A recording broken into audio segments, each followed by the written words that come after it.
కొద్ది ఆలోచన చేసి మేము మంచి పనులు చేసినావా చేయలేదా, చెన్నకేశ్వర గుడి భూములు కావచ్చు, మేము మంచిగా ఉన్నామా లేదా, మమ్ముల తిట్టినా కొట్టినా ఏమన్నా మేము కూడా వానలు పుట్టే ఊళ్ళో కనబడతాం, మీరు కూడా కనబడతాం.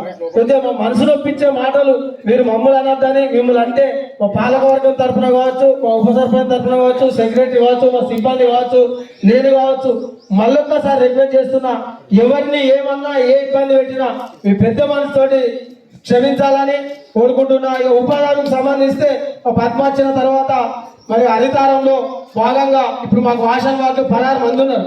16 మంది వాషన్ వాళ్ళు 16 మంది వాళ్ళు ఎనలేని సేవ చేశారు వాషన్ వాళ్ళు. దాంతో పాటు ఉపాధిలో ఈరోజు ఇంతకు ముందు సార్ చెప్పినట్టుగా జిల్లాలో ఒక పేరున్నది మనకు.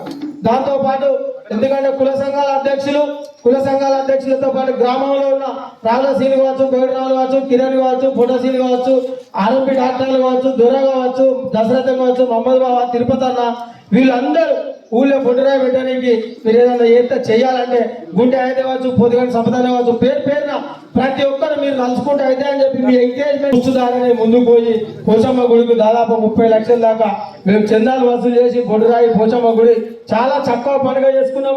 20-30 సంవత్సరాలకు వెళ్ళి మన ఊరికి రాని వాళ్ళు, 50 ఏళ్ళకి వెళ్ళి రాని వాళ్ళు కూడా బొడ్డురాయి పండుగ వచ్చి ఊరందరినీ పండుగ చేయడం జరిగింది. దానిలో మా సుబ్రహ్మ పటేల్, గౌరవ ఇట్లా చాలా మెచ్చుకోవడం జరిగింది మా ఇద్దరిని, ఉప సర్పంచ్ నన్ను.